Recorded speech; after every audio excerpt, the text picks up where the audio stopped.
Arizona basketball falls to their rival from up north. Wildcats baseball takes another season-opening series, and there is a new voice of local sports talk radio joining us later on in the show. All this and more to come on Dorman Sports Chat.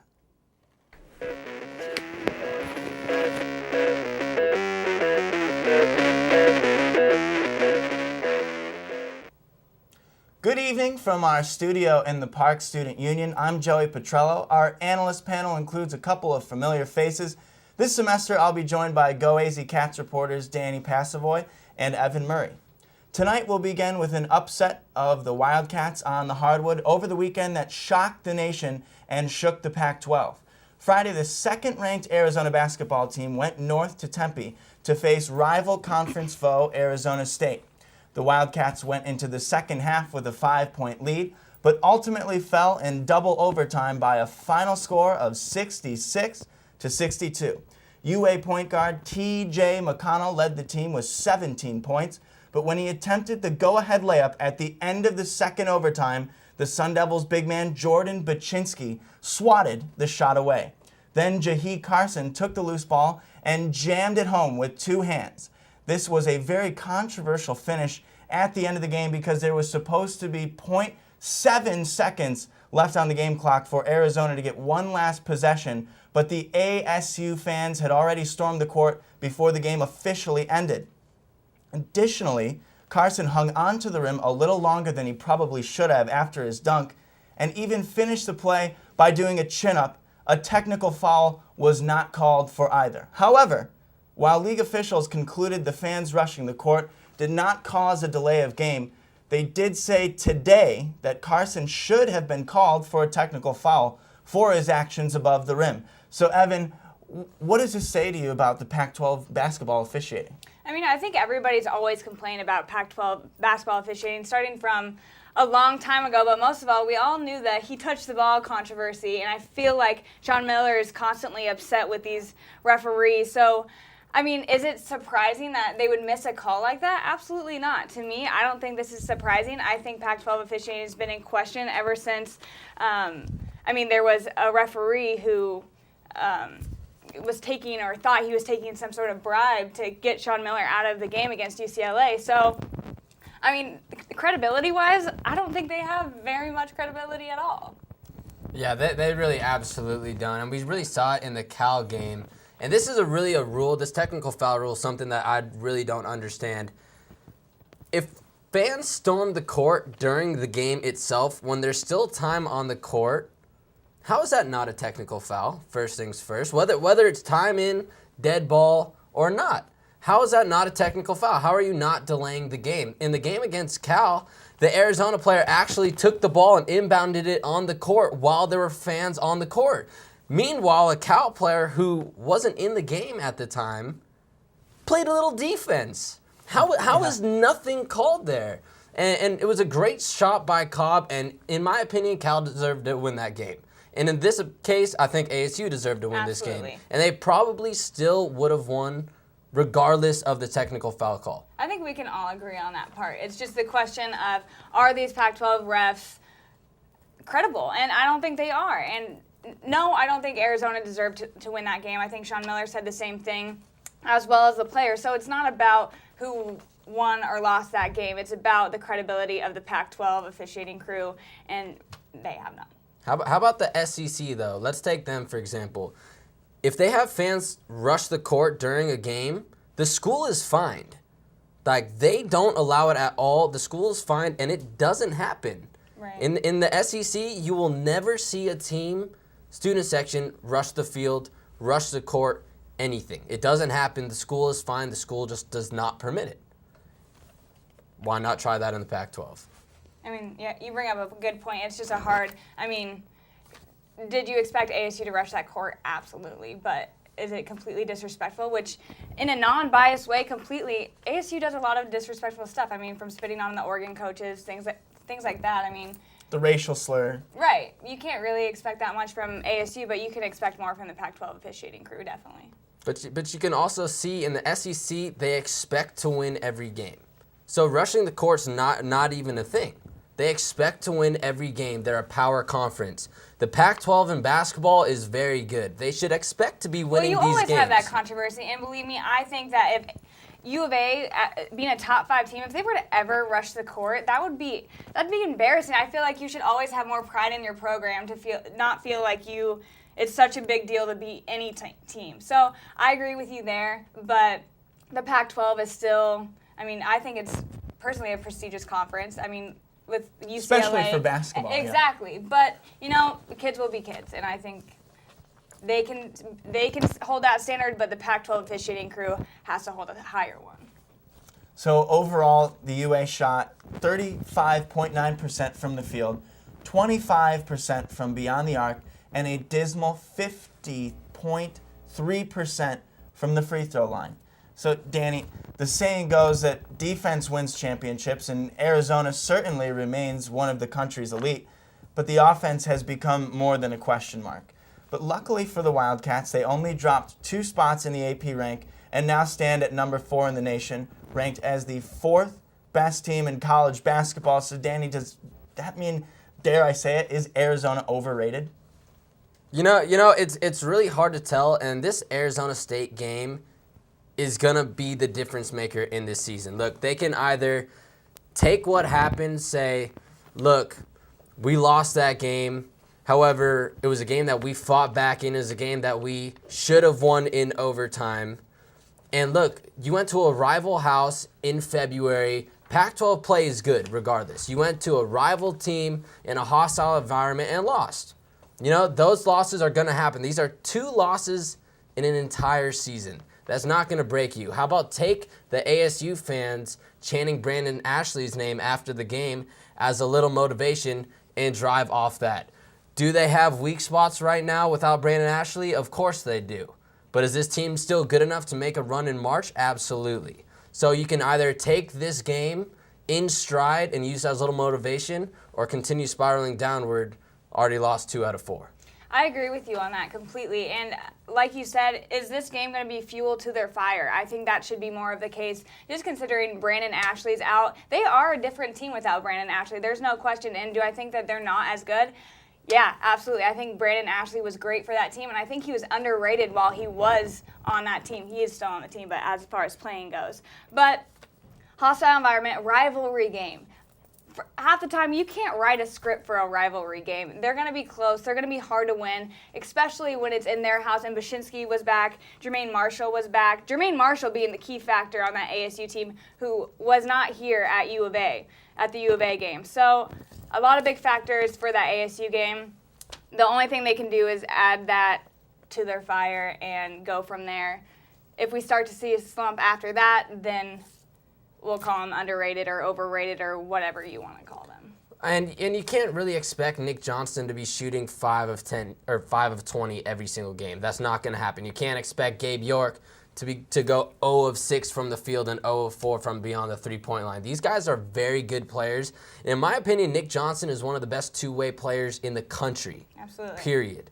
So this is a team that if they get their captain back on board, TJ McConnell starts making a little bit smarter passes. He's been a little bit turnover happy as of lately. Nick Johnston hasn't been shooting the ball well. Kayla's been playing well, and honestly, without him right now, they would have lost against Oregon too. So this is a team that has a lot of potential. Nick Johnston will start shooting better again. But the question is, we saw Nick Johnson Pac-12 slump, didn't we, last year and the year before that? 2 years in a row. Where does that maybe come into play? Are we starting to think, does Nick Johnson's confidence start to be shot down because he doesn't have the team he thought he did, just with Brandon Ashley being out? You have those other factors. They're bringing in more guards to make up for guard play. There's always that thing where, are we thinking that Nick Johnson is going to start the slump again? Has it not been in the script the last 2 years? In the last 2 years, have you had nearly as much confidence as you do in Nick Johnson right now? I'm with you completely there. He's but it has a different to be a player. question. Very true. He's I a agree with you. different player. Absolutely. The fire in his eyes, you can tell he's a different player because he's a leader of that team, and he has night and day confidence from the past 2 years. And he knows that this season that this is his team. Last season, Right. the year before, it may not necessarily have been his team with Solo. So And have he Completely. had nearly as much Completely. confidence? Yeah. No, but who says that factor still doesn't go back into his head? Of course. Is it the of Nick course. Johnson that we're all going to be like, there he goes again? So I feel like you can never forget that Nick Johnson just because it's not impossible. I mean, the second that team gets shaken a little bit, does that mean his confidence starts to go down? You just always have to have that in the back of your mind, I feel But it's Nick Johnson. Nick Johnson's always been a great defender. And Absolutely. especially last year he has. But we have never seen shooting from Nick Johnson like we have this season. I agree with you. He has literally been lights out up until this little slump right now. He can shoot, and this year opposed to last year, he creates his own shot. He found his offense. He knows how to get separation. This is a very good player that's going through a little slump right now, and I think he comes back. I mean, you say he creates his own shot. I think more than anything, he has the point guard to set that shot up for him. Yes, that's very true. However, one-on-one separation, we haven't seen this out of Nick in the last 2 years, and he's really improved. agree. So I think he does come back. Well, I saw Gabe York and Aaron Gordon by the library today, and they had big smiles on their faces, so their confidence could still be there, and we'll just assume that. The Wildcats continue their road journey to the John M. Huntsman Center for another Pac-12 matchup, this time against Utah. Tip-off will be on Wednesday at 8 p.m. Arizona time. It's that time of the year. Again, ladies and gents, Arizona baseball is back. We'll have more on that when we return to Dorman Sports Chat on UA TV, Channel 3. I'm Derek Williams, the former U of A Wildcat. You're watching UA TV. Don't change the channel.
Welcome back to DRSC. I'm Joey Putrelo, alongside Danny Passavoy and Evyn Murray. On Friday, Arizona baseball returned for the start of the 2014 season, hosting Kent State at High Corbett Field. The Wildcats took 2 out of 3 in the series, outscoring the Golden Flashes 25-16. Friday night starter James Ferris and Sunday man Cody Hamlin tossed gems to lead the UA to victories, but Saturday starter Tyler Crawford was yanked after just a third of an inning. And it also took Arizona nearly 45 minutes and 3 pitchers to get out of the top of the first. Kent State jumped out to an 11-0 lead and ultimately won that game 14-5. So Evyn, Wildcats head coach Andy Lopez said that Crawford will no longer be the Saturday starter. As you and I both know, that's a very important role on the team. So who would you send to the mound on Saturdays from here on out? I mean, I think that Saturday was kind of they're waiting for a spot as far as Matthew Troop goes. He's gone through a few elbow surgeries. That's mostly, I mean, he's had that Saturday spot, and Tyler Crawford's really just filled in for him for that Saturday. He was going to be a Sunday guy, Crawford, and now it doesn't even look like he's going to be on the weekends. So, I mean, Matthew Troop has the Saturday spot as far as after the rehabbing goes, and he gets more comfortable out there. Well, Troop's going to start on probably tomorrow. He's going to start tomorrow for the Wildcats. Coach Lopez basically gave him 70 pitches during their bullpen session and said, if you go 70 pitches and it feels good, you're going to be the Tuesday guy. Everything went well. He's starting on Tuesday, and should it go well, he will be the Saturday guy moving Troop forward. also I thought he looked really good when he made his appearance on Saturday, went 2 shutout innings and struck out 4 guys. Yeah, no, he definitely looked good. He got a little bit of shaky and walked a couple guys, and that's something that you don't want to see out of Matt Troop because that's something that we saw a decent amount last year, but the guy can throw. And he's got great off-speed stuff, and he just makes guys miss, and he's a strikeout pitcher. Almost led the team in strikeouts last year, and he wasn't even a starter. So the guy can pitch. He's going to be the Saturday guy. It's just going to be interesting to see how well he does on Tuesday in his first start since his elbow injury. So the starting batting lineup for Arizona featured 2 freshmen and first baseman Bobby Dahlbeck and designated hitter Willie Calhoun. The 2 combined for 6 hits, 4 runs, and 6 runs batted in. So Danny, obviously since Calhoun is a DH, he's not going to be contributing in the field, but at the plate, which of the 2 do you expect the most production out of this season? You know, I think it's going to be Dahlbeck, but it's super early to tell. Both these guys are freshmen, so you really don't know how their season is going to play out. Upside, though, I think it's Dahlbeck. Dahlbeck comes in with great power, and this is a guy who you saw in the first few games can really rake the ball. But something that a lot of people don't know, Dahlbeck is actually a pitcher as well. And Dahlbeck is playing first base, so it's easy to switch him in and out if he has to go to the mound. Right now, Coach Andy Lopez wants him to be the setup guy for Tiger Talley out of the pen, which is a huge role on this team, especially for a freshman pitcher. So more upside, I think you're going to get a little bit more productivity out of Dahlbeck. But a guy like Calhoun, my cousin's a scout for the Mets, and he said that they took a long look at Calhoun even as a freshman, and the guy can hit. And he can't really play the field. He doesn't really have the arm for it, and he's a little bit small, but the guy can hit. And he does very well on 2-strike approaches, and he's a perfect number 2 hitter should he be able to stay there. And we saw game 1, he really brought it home. He really had, I think he had like 2 or 3 hits with a couple RBIs and a couple clutch RBIs in that game. Willie Calhoun's a guy who's going to be playing a lot for the Wildcats this year, but I think it's Bobby Dahlbeck who's going to have the most upside. I mean, I agree with as far as Dahlbeck. And he's the first guy for Arizona to play both ways. So, of course, you're going to get that production out of him because you can play him at 2 spots even more than that if you needed to. So, I think Dahlbeck would be as the most productive. All right, well, tomorrow night, Arizona returns to the Diamond at High Corbett again against Utah Valley. The first pitch will be at 6 p.m.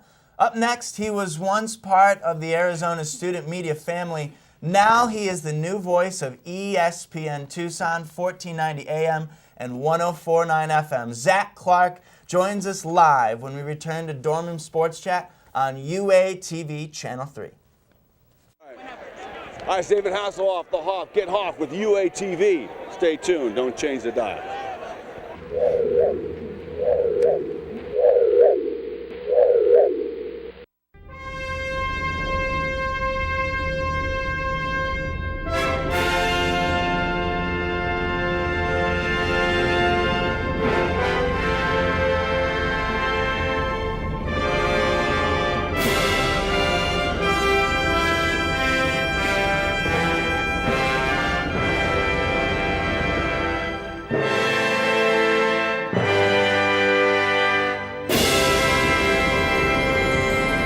People may tune out someone they see on a median trying to sell newspapers. Those extra few hours of having to swipe your cat card to get in at night might be keeping non-U of A students out of the library. And while some are traveling to Mexico for cheaper gas, others are forced to pay those high prices at the pump.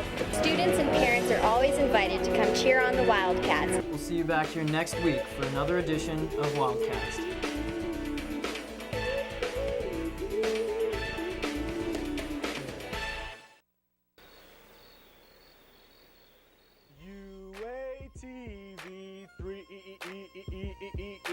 UATV 3. When I turn on the TV, I turn it to Channel 3, cause they got all the greatest shows that I've been waiting to see. It's entertaining to me, cause it's pertaining to me and all the other Wildcats in the student body. We're broadcasting live to all the residence halls, so all y'all's in the halls, turn your TVs on to Channel 3 for Sheezy, so you can see me and all the other happy people down at UATV 3.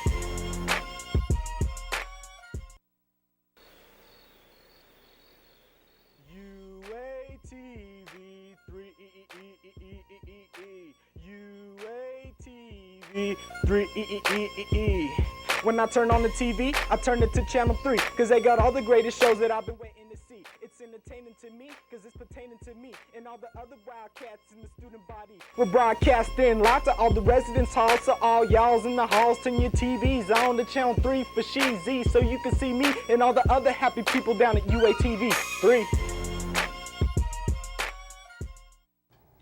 Thanks for spending some of your Monday evening with us. I'm Joey Putrelo. We are now honored to have a celebrity guest join us today. Here is Zack Clark, a former analyst for DRSC, the year he graduated in 2012. Zack, how you doing tonight? I'm well, Joey. Thanks for having me. I appreciate it. Thank you for coming on to the show. Zack, it took you just 2 years out of college to score this job with an ESPN radio affiliate. So tell us about your path once you graduated and coming back to Tucson. Yeah, well, it took about 8 months to get my first job, but I was able to start in a little town called Glenwood, Arkansas, about 100 miles east of the Texas border.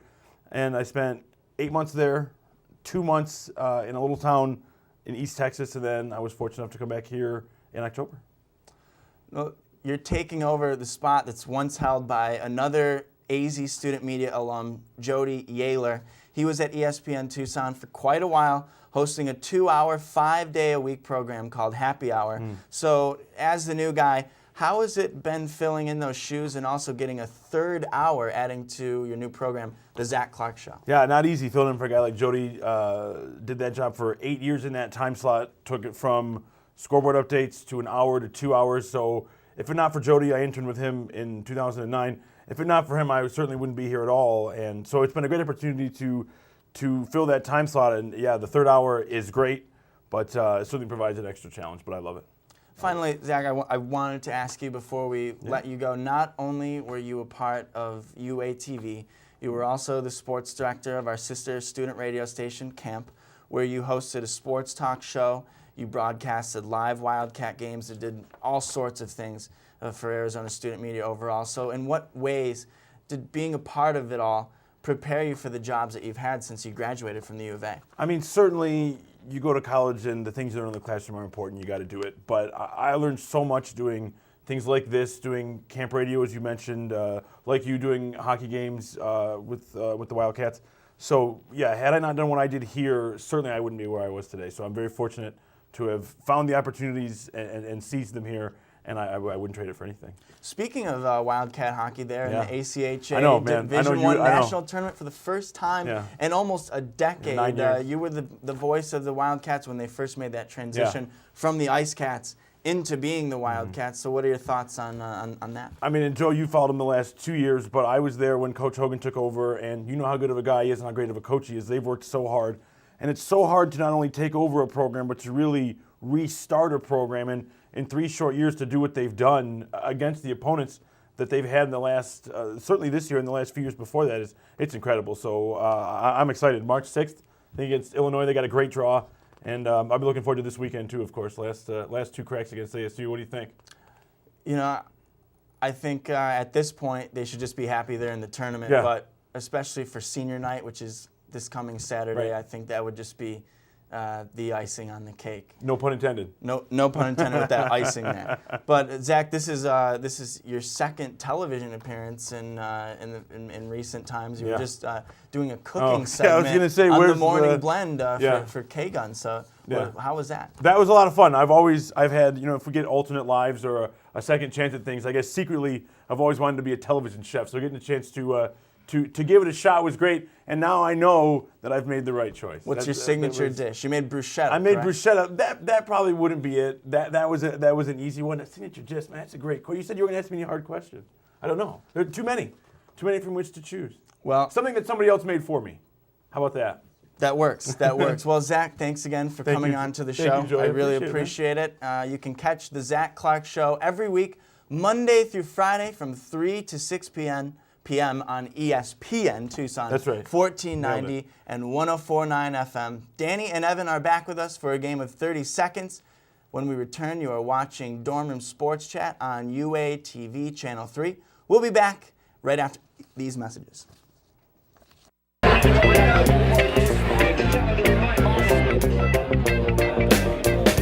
life I lead is enough of a dog. I may have fleas, but I run a yard. I see those clones looking down on me, but unlike those clones, this dog is free. Oh Lord, it's a dog's life. Oh Lord, it's a dog's life, dog's life. Oh Lord, it's a dog's life. UATV 3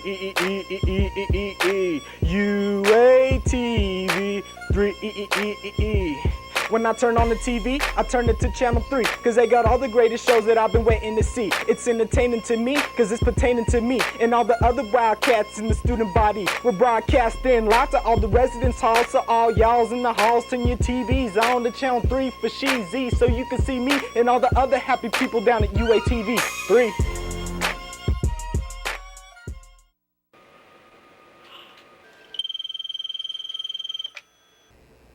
I'll be right there.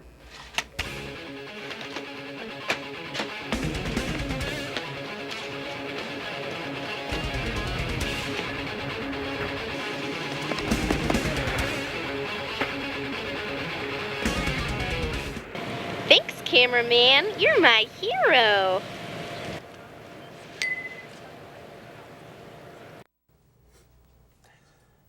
It is time to cap this episode of DRSC off with a quick game of 30 seconds where Danny, Evyn, and I each have a half minute to voice any particular topic we want in sports. Evyn, lead us off. I've heard this controversy lately about how Tim Tebow can be openly Christian, and for Michael Sam to be openly gay, he gets praised for it, and Tim Tebow gets criticized for that. I think it's brave to come out as a gay man in the NFL or NCAA for that matter. So I just think there's no argument there. It's brave to do that. Not many people have done it. Well, nobody in the NFL or NCAA. So I think it's a pointless argument. I think Tim Tebow, everybody knows he's Christian. That's great. It doesn't take courage to do that. So that's my stance on that issue. Go for it, Danny. I am fired up about Mount Rushmore. And not the actual presidents on it, just to talk about it right now. President's Day. It is President's Day, but it is impossible in basketball to name the 4 best players. You just can't do it. Everyone has their own merits though. You can either say championships, you can say points, you can say rebounds. For some, Bill Russell's on there. For some, he's not, and he's one of the best basketball players ever. He has 11 championships. Quit the Mount Rushmore thing. Don't put yourself on it when you're playing. You haven't said it's time his to get name. rid of it. Oh, LeBron. Yeah. Okay. Sure. Don't get me wrong. He will be on it. But when you're playing, you just shouldn't talk about it. It's a team game. All right. Well, then I'll close us off, and we Zack and I were just touching up on some Arizona hockey. I'm very excited for the national tournament to begin, but also I am loving me some Olympic hockey. The United States defeating Russia 3-2 in overtime. My man TJ Oshie of the St. Louis Blues getting it done. I actually really like that rule for the shootout, and I wouldn't be opposed to the NHL adopting it because that makes for some very exciting hockey, and that was probably one of the best finishes of all time that we've ever seen, no matter if it's the Olympics or in an NHL game. So that'll do it for the first episode of the spring semester. We'd like to thank you for tuning in and hope you will again next time at 9 Mondays. Our analysts, Danny Passavoy and Evyn Murray, would like to thank you for tuning in as well. I'm Joey Putrelo, cordially wishing you a wonderful good night. You are watching Dorm Room Sports Chat on UA TV Channel 3.